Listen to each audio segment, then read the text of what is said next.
ఓం శ్రీ సాయినాథాయ నమః. శ్రీ సాయి సచరిత్రము 5వ అధ్యాయం.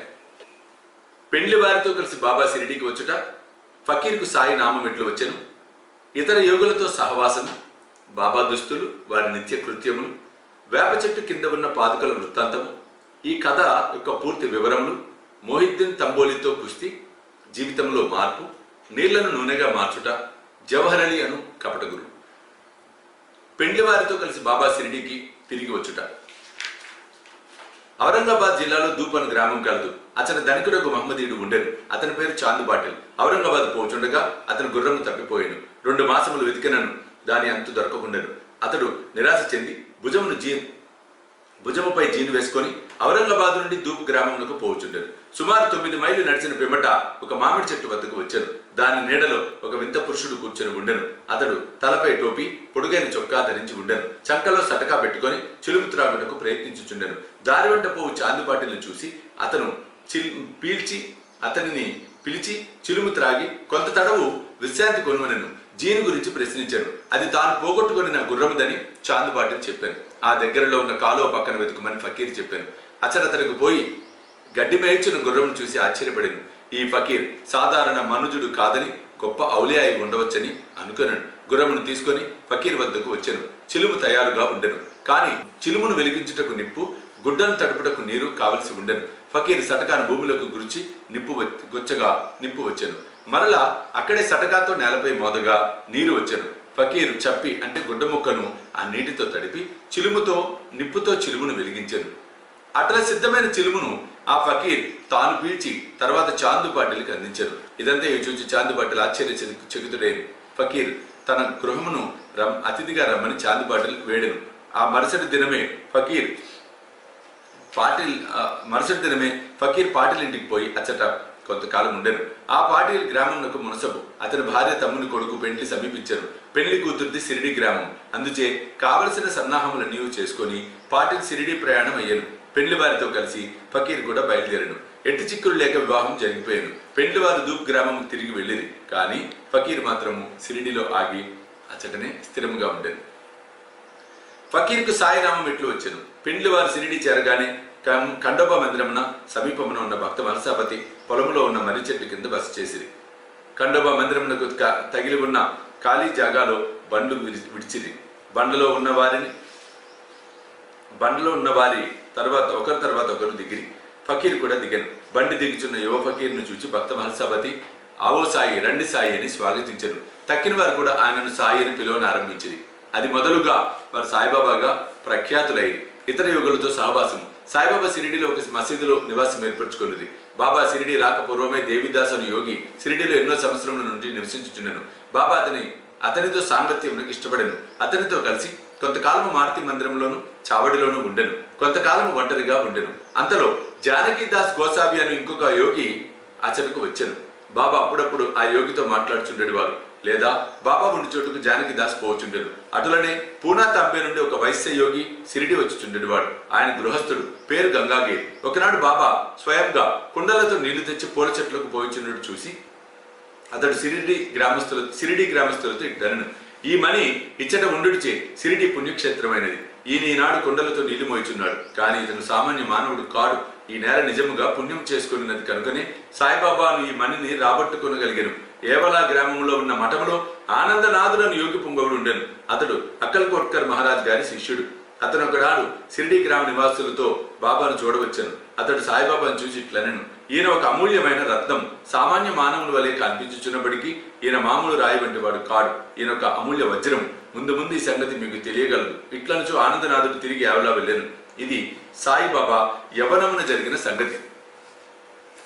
బాబా దుస్తులు వారి నిత్యకృత్యములు. యవనమునందు బాబా తల వెంట్రుకలు కత్తిరించుకొనక జుట్టు పెంచుచుండెను. పహిల్మాన్ వలె దుస్తులు వేసుకునేడు వారు. షిరిడీకి 3 మైళ్ళ దూరంలో ఉన్న రహదాకు పోయినప్పుడు ఒకసారి బంతి, గన్నేరు, నిత్యమల్లె మొక్కలు తీసుకుని వచ్చి నేలను చదును చేసి వాటిని నాటి నీళ్లు పోయి చుండిరి. అనుదినము వామంతాత్యాను కుమ్మరి బాబాకు కాల్చని 2 పచ్చికుండలు ఇచ్చేచుండేవాడు.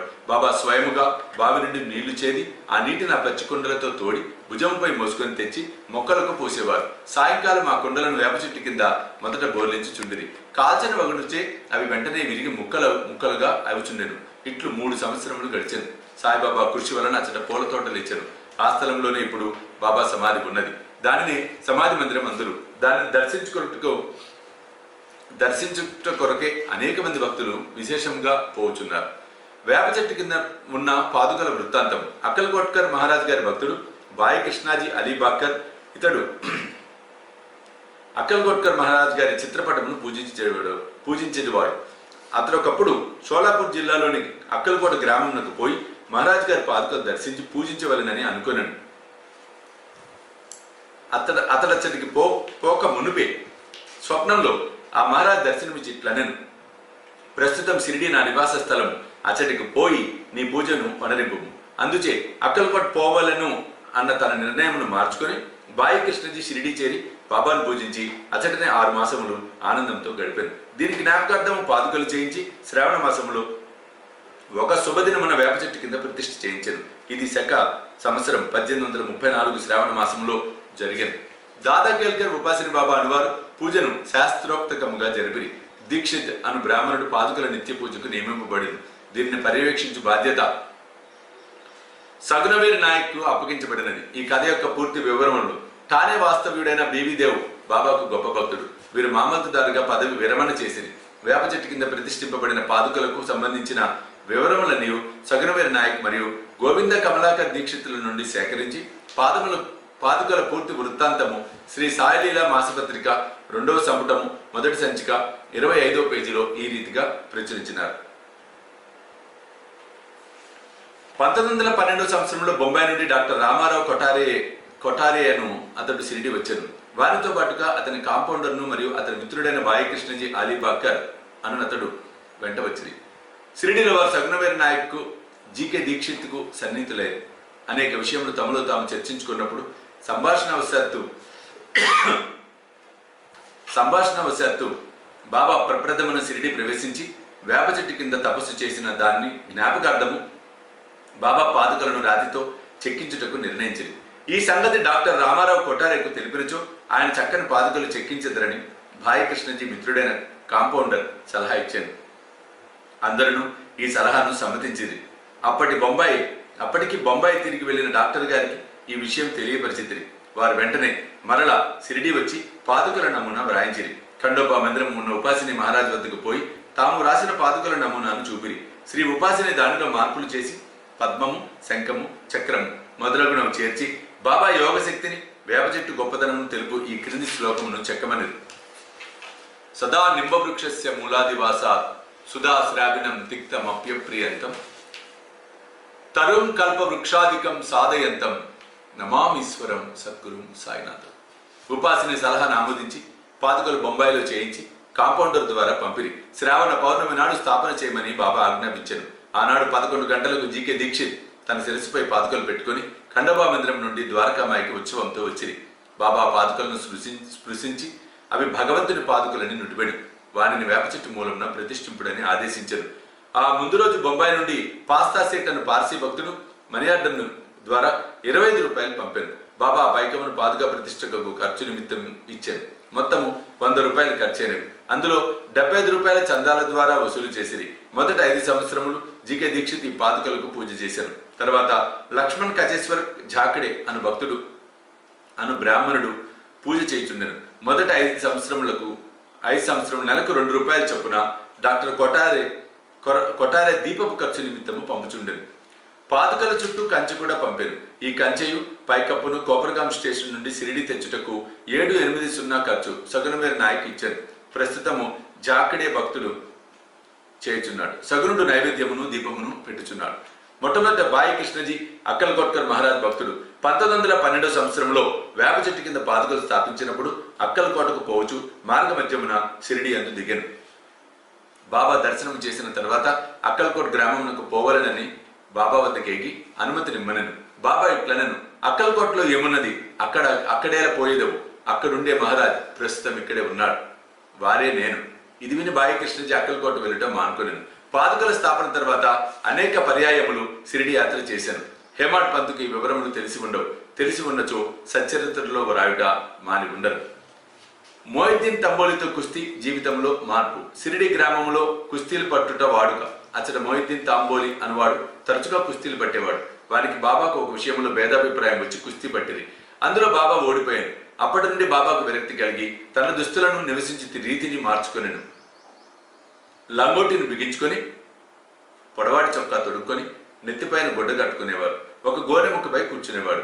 చినికి గుడ్డలతో సంతృష్టి చెందినవారు. రాజభోగము కంటే దారిద్ర్యమే మేలని నుడివిడివారు. పేదవారికి భగవంతుడు స్నేహితుడు అనేవారు. గంగాగిరికి కూడా కుస్తీలు ఎందుకు ప్రేమ.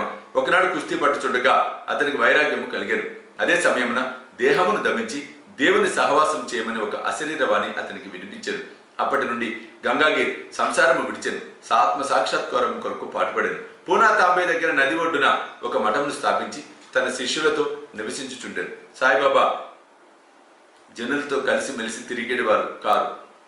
ఎవరితోనూ తమంతట తాము మాట్లాడేవారు కాదు. ఎవరైనా ఏదైనా అడిగిన దానికి మాత్రం జవాబిచ్చేవారు. దినములు ఎక్కువ భాగం వేప చెట్టు నీడనేందు, అప్పుడప్పుడు ఊరవతలున్న కాలువ ఒడ్డున గల తుమ్మ చెట్టు నీడన కూర్చునేవారు. సాయంకాలం ఊరికనే కొంత దూరం నడిచేవారు. ఒక్కోసారి నీమ్గాం పోచుండేవారు. నీమ్గాంలో బాబాసాహెబ్ డెంగలే ఎందు బాబాసాహెబ్ త్రయంబక్జీ డెంగలే అన్న అతని ఇంటికి తరచుగా పోయేవారు. బాబాసాహెబ్ డెంగలే ఎందు సాయిబాబాకు మిక్కిలి ప్రేమ. అతని తమ్ముని పేరు నానాసాహెబ్. అతడు 2 వివాహములు చేసుకున్నాను. సంతానం కలగలేదు.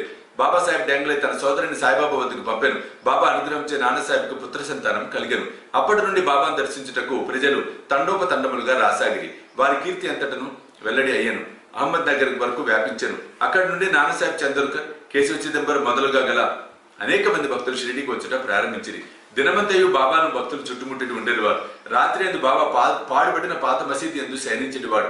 పొగ పీల్చుకొను, చిలింగొట్టము, కొంత పొగాకు, ఒక రేకు డబ్బా, కఫ్ని, తలగుడ్డ ఎల్లప్పుడూ దగ్గర నుంచుకున్నటకు సటక మాత్రమే అప్పట్లో ఆయనకున్న సామాన్. తలపై ఒక గుడ్డను చుట్టి దాని అంచులను జడవలే మెలిబెట్టి ముడివేసి ఎడమ చెవిపై నుంచి వెనుకకు వేలాడునట్లు వేసుకునేవారు. తమ దుస్తులను వారముల తరబడి ఉతకకుండా ఉంచువారు. చెప్పులు తొడిగేవారు కారు. దినమంతా గోనగుడ్డుపై కూర్చునేవారు. లంగోటి కట్టుకునేవారు. చలి కాచుకున్నట్టుకు దునికెదురుగా కొయ్య చేపట్టుపై తమ ఎడమ చేతిని ఆంచి దక్షిణముఖంగా కూర్చునేవారు. ఆ దునిలో అహంకారమును, కోరికలను, ఆలోచనలు ఆవుతి చేసి అల్లా యజమానిని పలికేవారు. మసీదులో 2 గదుల స్థలము మాత్రం ఉండేను. భక్తులందరూ అచ్చటనే బాబాను దర్శించుచుండిరి.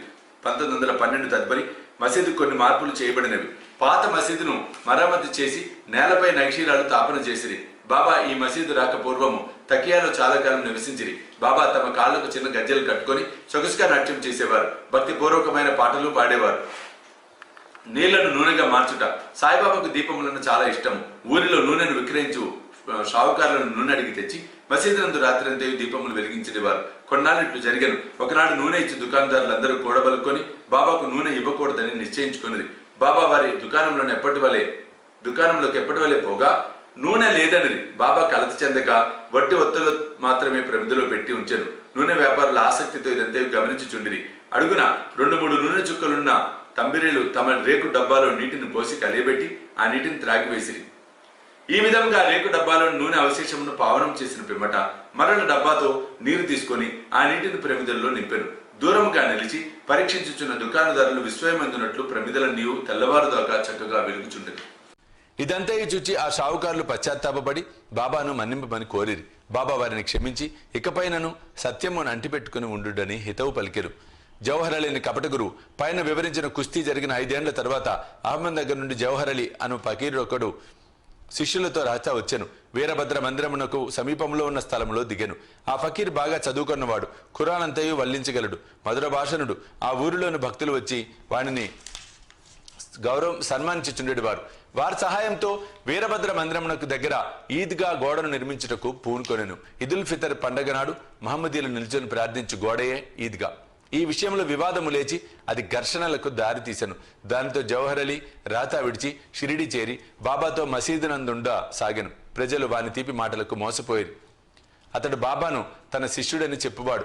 బాబా అందులోకి అడ్డు చెప్పగా శిష్యుని వలనే మసలుకొనెను. తర్వాత గురు శిష్యులిద్దరూ రాతాకు పోయి అతడు నివసించుటకు నిశ్చయించుకొనిది. గురువునకు శిష్యుని శక్తి ఏమీ తెలియకుండెను. శిష్యుడికి మాత్రం గురువు యొక్క లోపములు బాగా తెలియను. అయినప్పటికీ బాబా కపట గురువును ఎప్పుడు అగౌరవించక శిష్య ధర్మమును శ్రద్ధగా నెరవేర్చుచుండేవారు. అప్పుడప్పుడు వారిరువురు షిరిడీకి పోయి షిరిడీకి వచ్చిపోయిచుండేది వారు.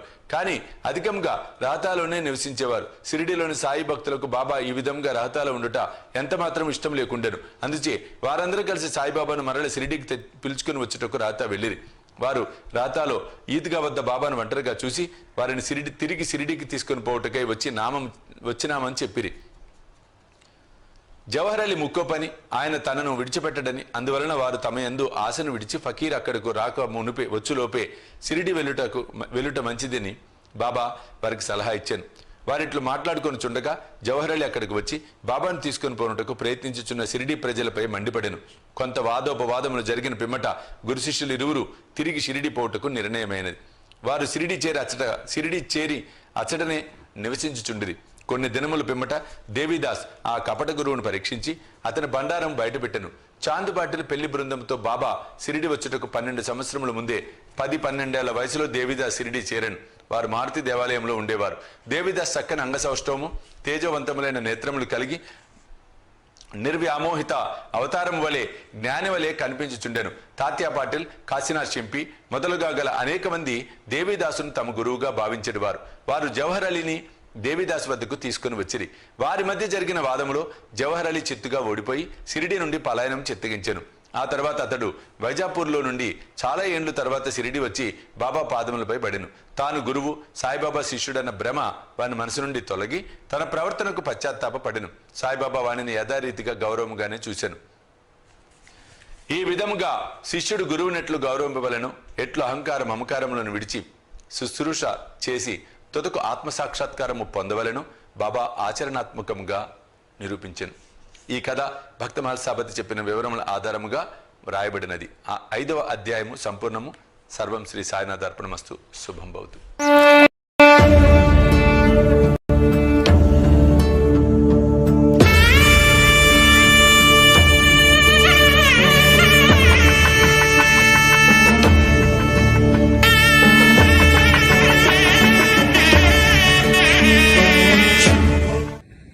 సాయి దివ్య రక్షా కవచ యంత్రానికి స్వర్ణ కవచం, స్వర్ణ తాపడం